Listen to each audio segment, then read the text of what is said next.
All right, welcome back. In this lesson, it's a very simple one, but I just wanted to make this one simply because I am noticing from YouTube channel, from some of the people around me, that they are a bit afraid to use their assets across DeFi protocols.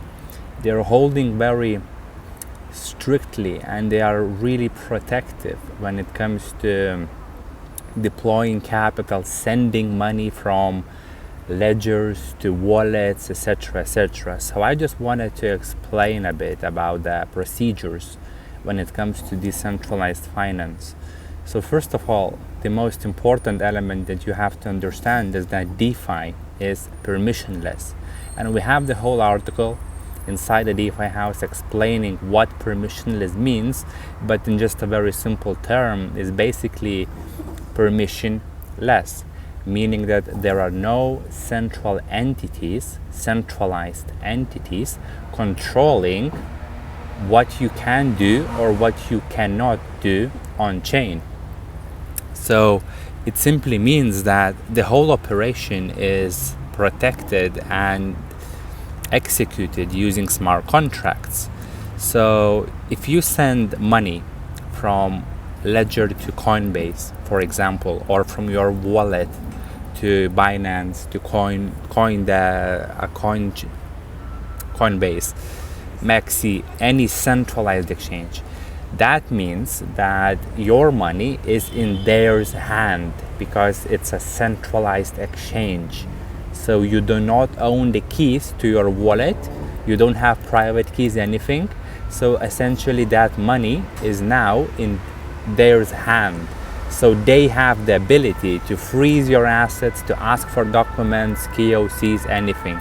Sorry if you hear the sirens because I am just outside.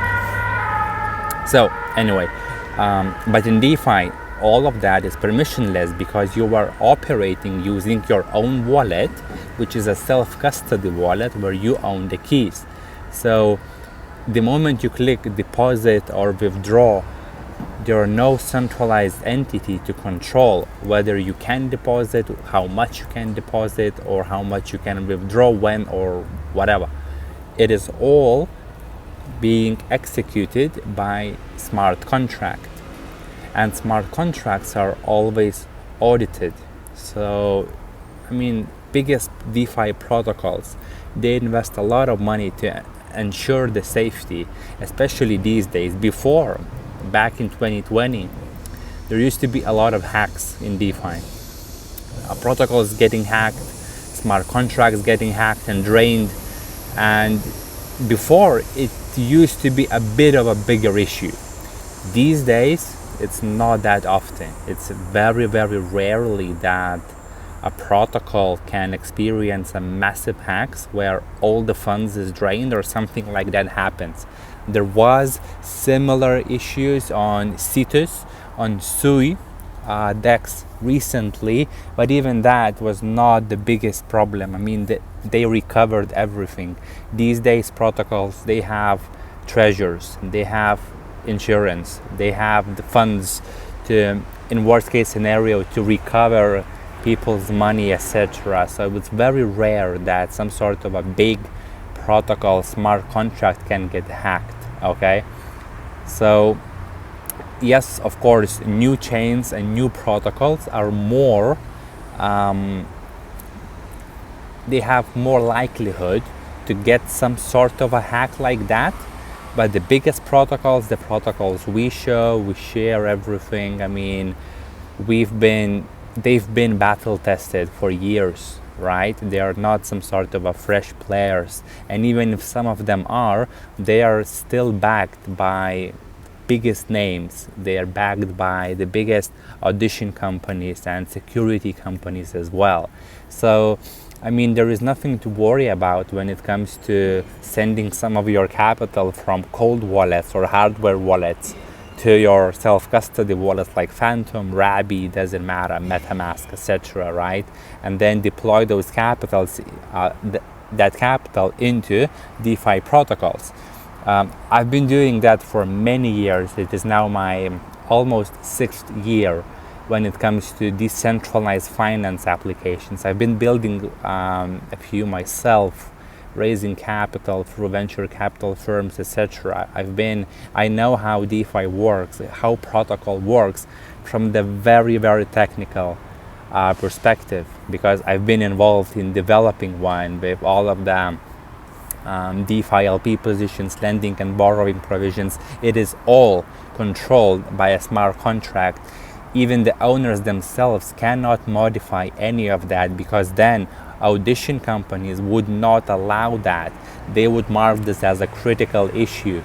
Okay, if some sort of a developer leaves some sort of a backdoor for the protocol or the owners of the protocol or certain whitelisted wallets to withdraw assets or something like that.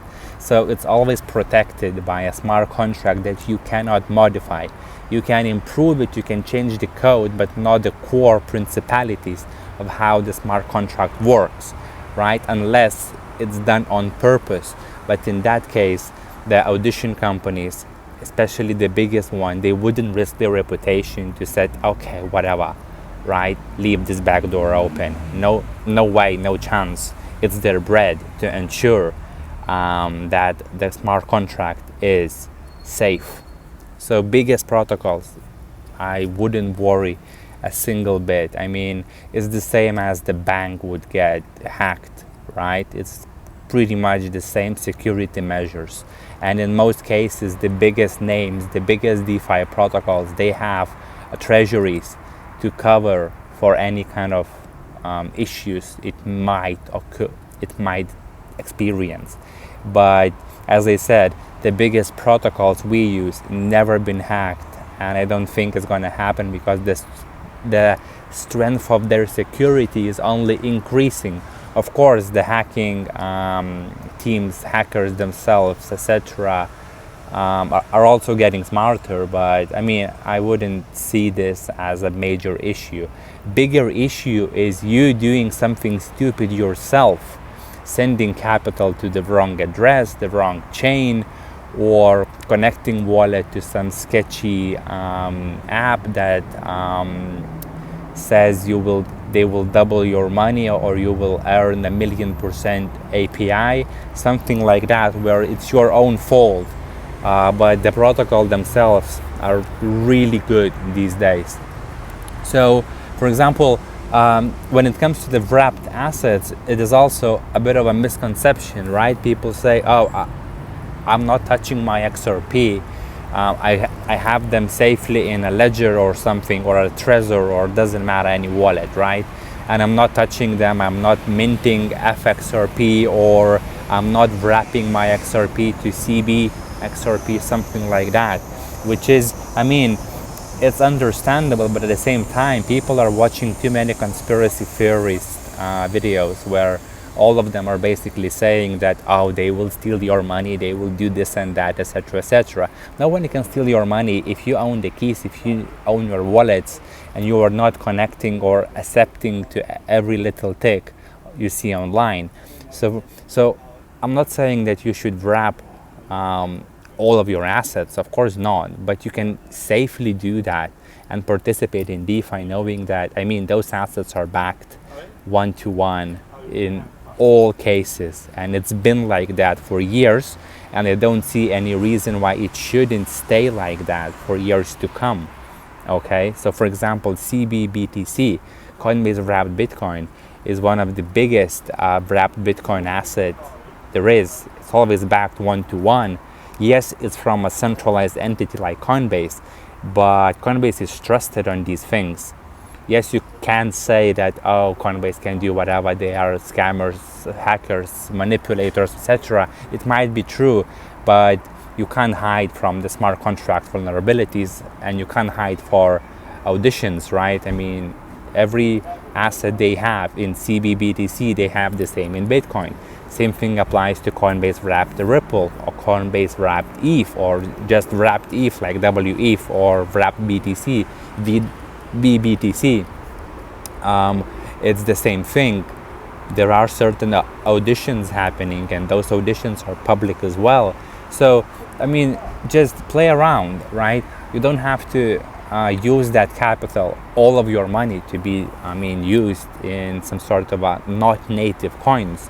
But for example, you can deploy capital on Solana using Sol USDC pools, right? Of course you can, but at the same time, you can deploy capital to some sort of a pool like wrapped ETH versus USOL, which is Universal Solana on base chain as well. That is available. Solana on base chain sounds weird, but those liquidity pools are actually interesting. They are not very volatile. Yeah, they don't have a lot of TVL, but they have pretty good volumes. And usually the fee tier on those wallets and those pools, are much higher.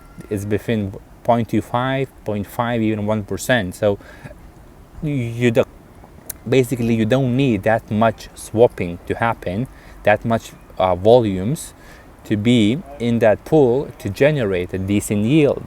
Of course, it's not that often that you're gonna see someone swapping Universal Solanas to ETH on base, but it's still happening, either by algorithms or people, right? So those pools are still paying the fee, so you can get Solana exposure without being on the actual Solana chain. And there are many different options like ETH on Solana, or Solana on ETH, or SUI on base, etc., etc. There are multiple options available, so don't be afraid to play around. These things might look technical or difficult, but they are not. It's a very simple procedure. The only thing you have to understand is that when you are using wrapped asset, it means that somewhere else there is the same amount of native asset. So if you're using USOL, which is Universal Solana on base, you know that if you have one USOL on your base wallet, there is one actual native Solana, right, still backing your USOL. And yes, in most cases, it's gonna be held by a centralized entity, some sort of a company, some sort of a project creating that wrapped asset and offering this across DeFi positions. Yes, of course, but come on. We live in a world where we can't trust everything, but you cannot be so scared about not deploying the assets, not making your money work for you, right? And this comes usually from either people that are holding conspiracy assets like XRP, XLM, or Quantum, all of those things, where there's a lot of different misunderstandings about these things, or elderly people that bought Bitcoin, Ethereum, they don't even understand that Ethereum exists on layer 2s. They don't even understand that BTC can be withdrawn to other chains as well and be wrapped. So that's where this whole fear comes from, right? And then you see all of those videos online that saying you have to hold your own keys, you must stay on self-custody, sovereign, etc., etc. Never send any money to Coinbase or centralized exchange, which is a bit of overkill in my opinion. Okay, just relax and play around. It's all fine, it's all good. Nobody had any issues with that. The only people that get issues with centralized exchanges or something like that is when you do something dodgy, right? If you deposited cash and withdraw and send to Coinbase or something, and they ask you where is the money coming from, and you are like, I don't know, and then you shout that Coinbase is freezing your account out of nowhere. Well, if you don't provide KOC or AML, it makes sense in a way, right? Financial sovereignty is good, but there are still rules that you have to play by those rules, no matter what. So, the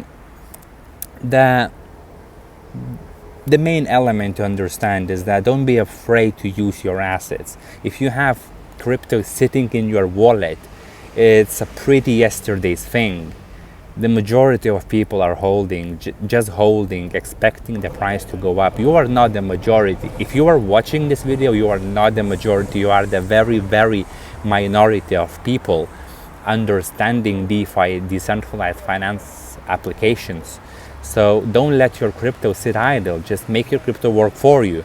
The only thing you have to do is never connect your wallet to random protocols, some sort of a scammy protocols that you found on Twitter or by advertisements or something like that. These are never good. Do a lot of research and due diligence before connecting your wallet, or always use a burner wallet. Just simply on your Phantom, on your Rabby, whatever, just create another one, another wallet. It's even better if you have another browser with all of the wallets that you use for random shit. Just connecting everywhere, playing around, experiencing things, and not holding your main assets, your main portfolios in those wallets, right? You can always send a few $100s to any of the wallet, right? And simply play around with those protocols without connecting your main wallets.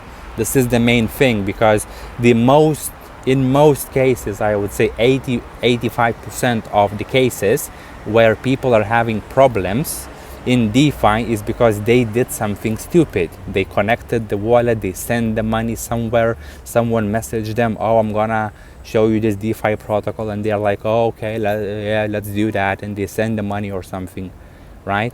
Never click any random dodgy links, random dodgy protocols, nothing, and never send money to random protocols. If someone says you send money to this address and this is a DeFi protocol, it's not. You cannot send money to some address. It's not like that. You connect the wallet and you use their smart contract, meaning that you have to sign the transaction that goes to the smart contract. And it's not like you sending money to a specific wallet. You're sending money to a smart contract and not a wallet. So if you see these things, just know that it's a scam, and don't do that, okay? Stay safe, but never be afraid to actually use your capital to make more money. It's how it works, and DeFi is an amazing thing. It's pretty safe these days.